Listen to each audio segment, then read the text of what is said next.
नमस्कार, मैं हूं आपके साथ लक्ष्मी सिंह और आप देख रहे हैं स्वदेश 24x7 न्यूज चैनल।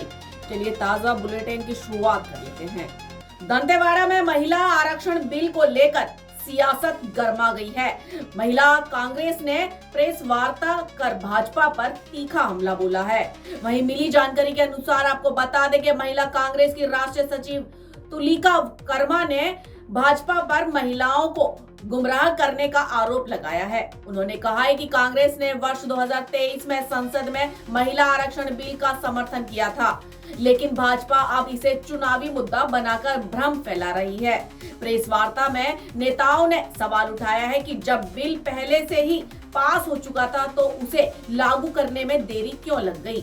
उनका आरोप है कि भाजपा सरकार परिसीमन के नाम पर राजनीतिक लाभ लेने की कोशिश कर रही है। महिला कांग्रेस नेताओं ने देश और प्रदेश में महिलाओं की सुरक्षा को लेकर भी सरकार की नीतियों पर नाराजगी जताई है।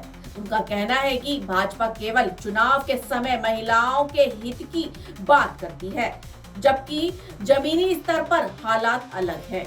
इस दौरान जिले में बढ़ती आपराधिक घटनाओं का मुद्दा भी उठाया गया और प्रशासन की कार्यप्रणाली पर सवाल खड़े किए गए। दंतेवाड़ा से भुवनेश्वर ठाकुर की एक खास रिपोर्ट। आज पूरे भारत देश में महिला आरक्षण बिल को लेकर के जो भारतीय जनता पार्टी की सरकार के प्रधानमंत्री से लेकर के गृह मंत्री से लेकर के उनकी जो पूरे भारत में जो कार्यकर्ता हैं, वो लगातार भारत के जो हमारी महिलाएं हैं उनको गुमराह करने का कार्य कर रही है।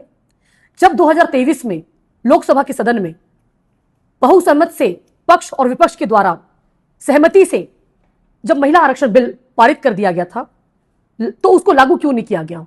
2023 से 2024, 25 3 साल तक आपने इंतजार किया और आज 2026 में जब आप देख रहे हैं कि सामने कई राज्यों में चुनाव को लेकर के आप महिला आरक्षण बिल को लागू करने की बात करते हैं और आरोप लगाते हैं कि इसमें कांग्रेस कहीं ना कहीं रोकने का कार्य कर रही है। पर मैं आपको बताना चाहूंगी, ये वही भारत देश है और ये वही कांग्रेस पार्टी है जिसमें हमारे पूर्व प्रधानमंत्री राजीव गांधी जी के नेतृत्व में पंचायती राज अधिनियम आया गया, जिसके तहत जो आज पूरे भारत देश में चाहे वो वार्ड पंच से लेकर के सरपंच से लेकर के जनपद से लेकर के विधायक से लेकर के संसद तक जो आज महिलाओं को जो आरक्षण मिला है वो कांग्रेस पार्टी की देन है, हमारे पूर्व प्रधानमंत्री जी की देन है। और साथ ही मैं कहना चाहूंगी कि लगातार ये जो भ्रम फैला रहे हैं कि हमारी महिलाओं का आरक्षण का जो बिल है उसको रोकने का कार्य कर रही है, मैं आपको बताना चाहूंगी पूरे भारत देश की महिलाएं जितनी भी हमारी बहनें हैं, आप ये सभी जान लीजिए कि भारतीय जनता पार्टी की सरकार आने के बाद से आप देखेंगे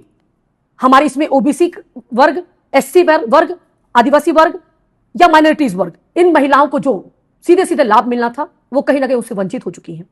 ये सिर्फ चुनावी एजेंडों में ये अपना काम करती हैं, ये नाम लेती हैं कि हम अपना काम कर रहे हैं।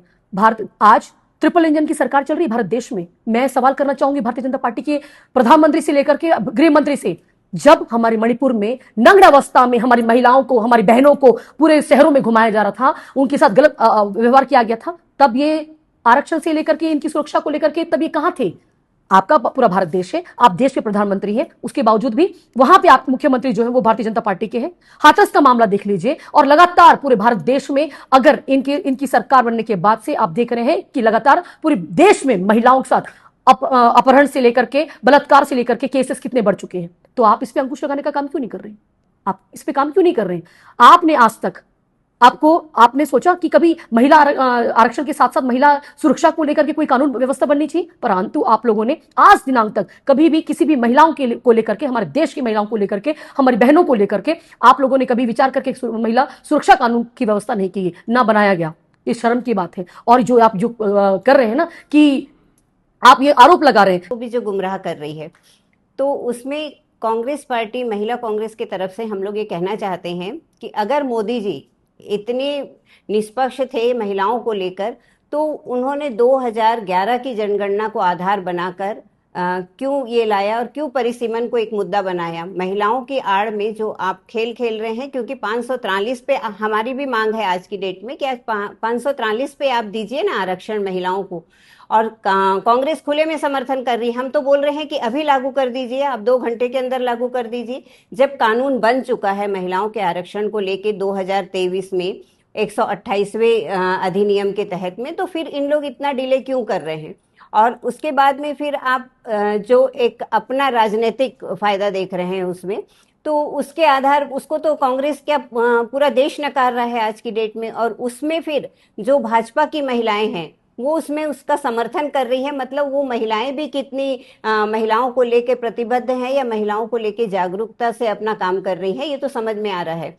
अब इतने बड़े बड़े पद पे बैठे, चाहे हमारे गृह मंत्री हो, प्रधानमंत्री हो, जो जिन्होंने ये लाया मुद्दा उस समय 2023 में, तो सभी ने, चाहे वो विपक्ष हो चाहे वो कांग्रेस पार्टी के लोग हों, सबने एकदम बिना किसी शर्त के उसको समर्थन दिया था। और ये कानून बना, कानून लागू हुआ। कानून लागू होने के बाद में अब ये नया पैतरा इनका, क्योंकि इनको मालूम है कि अब इनकी कुर्सी सरकने वाली है, तो उसको लेने के लिए, अपने कुर्सी के चार पहिए को बचाने के लिए इन लोगों ने जो नया एक लाया है। और फिर इसमें एक शर्त ये और कि 850 सीटें होगी सांसद लोगों की, उसके बाद में हम, तो आप बताइए कि आप देश पे तो अतिरिक्त भार डाल ही रहे हैं, और उसमें भी जो आपका गणित है वो महिलाओं को समर्थन का नहीं है, या महिलाओं के आरक्षण पे आप उसमें भी बात नहीं करेंगे। क्योंकि जो महिलाओं की सीट रहेगी वो जो आज की डेट में है 44 महिलाएं वहां पे हैं, वही महिलाएं बढ़कर मुश्किल से वहां पे 135 या 33 हो जाएगी।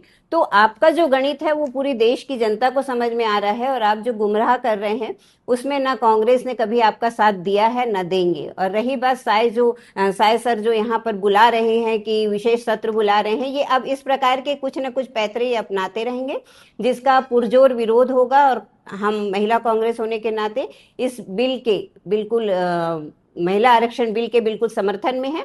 लेकिन इस प्रकार के अगर परिसीमन को या आप जनगणना को आधार बनाकर जो आप गड़बड़ी फैला रहे हैं उसका हम पुरजोर विरोध करते हैं और करते रहेंगे, क्योंकि हम जनता और महिलाओं के साथ में हैं।